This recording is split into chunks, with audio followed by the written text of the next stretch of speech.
নমস্কার বন্ধুরা, প্রতিদিন বিশ্বজুড়ে 1,50,000 মানুষ মারা যাচ্ছেন। কে, কখন, কোথায়, কেন, কিভাবে মারা যাচ্ছেন তা কেউ জানে না, কিন্তু শেষ পর্যন্ত সবাই মারা যায়। যারা মারা যাচ্ছেন তারা কি সবাই বৃদ্ধ? না, তা নয়। বয়সের সঙ্গে এর কোনো সম্পর্ক নেই। সবে জন্ম নেওয়া গর্ভের শিশু থেকে শুরু করে অতি বৃদ্ধ সবাই মারা যাচ্ছেন। এটি দেখে বোঝা যায় মৃত্যুর জন্য মানুষের বৃদ্ধ হওয়ার কোনো প্রয়োজন নেই। এমনকি সদ্য জন্ম নেওয়া একটি শিশুও মারা যেতে পারে। বার্ধক্য, আঘাত, অসুস্থতা, হৃদযন্ত্রের ক্রিয়া বন্ধ হয়ে যাওয়া, মস্তিষ্ক ও স্নায়ুতন্ত্রের কার্যকারিতা হারানো, এগুলো মৃত্যুর কারণ হিসেবে বিজ্ঞান বলে। এটি শোনার পর মনে প্রশ্ন জাগতে পারে, মানুষ কেন বৃদ্ধ হয়? যতই সুস্থ থাকুক, কোনো না কোনো পরিস্থিতিতে, কোনো না কোনো কারণে মানুষ মারা যায়। এর পিছনে কারণ কি হতে পারে তা নিয়ে ভাবতে পারেন। হিন্দু ধর্ম অনুসারে বয়সের সঙ্গে কোনো সম্পর্ক না থাকলেও পূর্বজন্মের কর্মের উপর ভিত্তি করে একজন ব্যক্তি কখন কিভাবে মরবে তা ব্রহ্মা নির্ধারণ করেন বলে মনে করা হয়। মৃত্যু শুধু শরীরের জন্য, আত্মার জন্য নয়। এটি শোনার পর মনে হতে পারে, যদি একজন মানুষ তার কর্ম পূর্ণ করতে জন্মায়, তবে সদ্য জন্ম নেওয়া একটি শিশু কোনো কর্ম না করেই কেন মারা যায়? একজন ব্যক্তি হৃদরোগে, আত্মহত্যায়, দুর্ঘটনায়, রোগে বা অন্য কোনো কারণে মারা যাওয়া, এগুলো কি ব্রহ্মা আগে থেকেই ঠিক করে রাখেন? এভাবে ভাবলে হাজারো প্রশ্ন মনে উঠতে পারে। তাই একজন মানুষ কেন মারা যায় তা বিজ্ঞান ও ধর্ম, এই দুই দৃষ্টিকোণ থেকে দেখা যাক। প্রথমে বিজ্ঞানের দৃষ্টিকোণ থেকে দেখি মানুষ কেন বৃদ্ধ হয়। আমরা জন্মের পর থেকেই আমাদের শরীরের কোষগুলো বিভাজিত হতে থাকে, কিন্তু একটি নির্দিষ্ট বয়সের পর এই কোষ বিভাজনের গতি কমে যায়। আমাদের শরীর কোটি কোটি কোষ দিয়ে তৈরি। উদাহরণস্বরূপ, ত্বকের কোষ বিভাজন কমে গেলে ত্বক কুঁচকে যায়। পেশির কোষ বিভাজন কমে গেলে পেশি দুর্বল হয়ে পড়ে। এভাবে শরীরের কোষ বিভাজন বন্ধ হয়ে যাওয়াই মানুষের বৃদ্ধ হওয়ার এবং মৃত্যুর প্রধান কারণ। কিন্তু একটি নির্দিষ্ট বয়সের পর কোষ বিভাজন কেন বন্ধ হয়ে যায় তা এখন দেখা যাক। আমাদের শরীর কোটি কোটি কোষ দিয়ে গঠিত।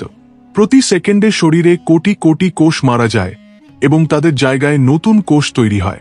একটি কোষ বিভাজিত হলে তার মধ্যে থাকা ক্রোমোজোমগুলো নতুন কোষে অনুলিপি হয়। ক্রোমোজোম হল ডিএনএর একটি ছোট অংশ, যার মধ্যে আমাদের জিনগত কোড থাকে। প্রতিটি ক্রোমোজোমের প্রান্তে টেলোমিয়ার নামে একটি সুরক্ষামূলক ক্যাপ থাকে। একটি কোষ বিভাজিত হলে এই টেলোমিয়ারের আকার ছোট হয়ে যায়, আবার বিভাজন হলে তা আরও ছোট হয়।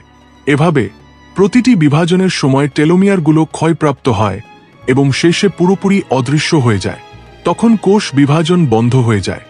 সাধারণত একজন মানুষের কোষ প্রায় 50 বার বিভাজিত হতে পারে। এটিকে হেফলিক সীমা বলা হয়। এই সীমা অতিক্রম করার পর টেলোমিয়ারগুলো এতটাই ছোট হয়ে যায় যে তারা ডিএনএকে রক্ষা করতে পারে না। ফলে কোষ বিভাজন বন্ধ হয়ে যায়। এর ফলে মানুষের বার্ধক্য, রোগ, আঘাতের নিরাময় না হওয়া এবং শেষে মৃত্যু ঘটে। এছাড়া বিজ্ঞান বলে প্রকৃতির ভারসাম্য রক্ষার জন্য মৃত্যু প্রয়োজন। কেউ মরবে না, তাহলে পৃথিবীতে জীবনের জন্য জায়গা থাকবে না। এবার আধ্যাত্মিক দৃষ্টিকোণ থেকে দেখি মানুষ কেন মারা যায়। যে জন্মেছে তার মৃত্যু অবশ্যম্ভাবী, যে মারা গেছে তার জন্ম অবশ্যম্ভাবী। এই অনিবার্য সত্য নিয়ে তুমি শোক করো না। দ্বাপর যুগে শ্রীকৃষ্ণ ভগবদ্গীতায় এই কথা বলেছিলেন। এখন পর্যন্ত 3টি যুগ অতিবাহিত হয়েছে। এখন আমরা কলিযুগে আছি। পিছনে তাকালে দেখা যায় এই পৃথিবীতে চিরকাল বেঁচে থাকা কেউ নেই। তবে হিন্দু ধর্মে সপ্ত চিরঞ্জীবীদের কথা উল্লেখ আছে। এটি নিয়ে আমরা অন্য একটি ভিডিওতে বিস্তারিত জানব। যক্ষ একবার ধর্মরাজকে জিজ্ঞাসা করেছিলেন, সবচেয়ে আশ্চর্যজনক বিষয় কি? ধর্মরাজ উত্তর দিয়েছিলেন, চারপাশে সবার মৃত্যু দেখেও মানুষ ভাবে সে নিজে মরবে না। এটিই সবচেয়ে আশ্চর্যজনক। একইভাবে একজন মা তার মৃত ছেলের দেহ নিয়ে বুদ্ধের কাছে এসে বললেন, একে জীবিত করুন। বুদ্ধ তাকে বললেন, যে বাড়িতে কখনো মৃত্যু হয়নি সেখান থেকে কিছু সর্ষের দানা নিয়ে এসো, আমি তোমার ছেলেকে জীবিত করব। এই তো আমি এখনই নিয়ে আসছি বলে সেই মা ঘুরে ঘুরে শেষে সত্যটি উপলব্ধি করলেন। তাই যারা আসে তাদের যেতে হবে, যারা যায় তাদের আসতে হবে। এটি একটি অনিবার্য চক্র। জন্মে আনন্দ করা, মৃত্যুতে শোক করা মানে আমরা সত্যটি বুঝতে পারিনি। আমাদের মধ্যে অজ্ঞতা এখনো দূর হয়নি। যে কোনো মুহূর্তে মৃত্যু আসতে পারে, তাই প্রতিটি মুহূর্ত পূর্ণভাবে বাঁচতে হবে। মৃত্যু শুধু শরীরের জন্য, আত্মার জন্য নয়।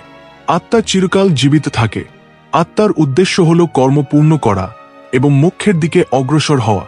যেমন রাত শেষ হলে দিন, দিন শেষ হলে রাত আসে, তেমনি মৃত্যু একটি শেষ নয়, এটি একটি নতুন শুরুর প্রতীক। দর্শন বলে জীবনের সবচেয়ে বড় শিক্ষা হল মৃত্যু। মৃত্যু না থাকলে আমরা কখনো জীবনের মূল্য বুঝতে পারতাম না। মৃত্যু আমাদের সময়ের সীমাবদ্ধতা মনে করিয়ে দেয়। তাই সময় নষ্ট না করে প্রতিটি মুহূর্তকে শেষ মুহূর্ত মনে করে বাঁচতে হবে। মৃত্যু একটি শেষ নয়, একটি নতুন শুরু।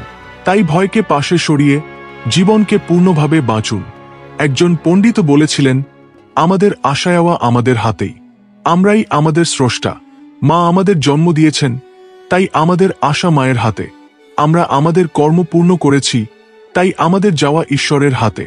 বন্ধুরা, এটি ছিল আজকের ভিডিও। ভিডিওটি পছন্দ হলে লাইক করুন, আপনার বন্ধুদের সঙ্গে শেয়ার করুন। এমন আরও ভিডিওর জন্য আমাদের চ্যানেল সাবস্ক্রাইব করুন এবং পাশে থাকা বেল আইকনটি অ্যাক্টিভেট করুন।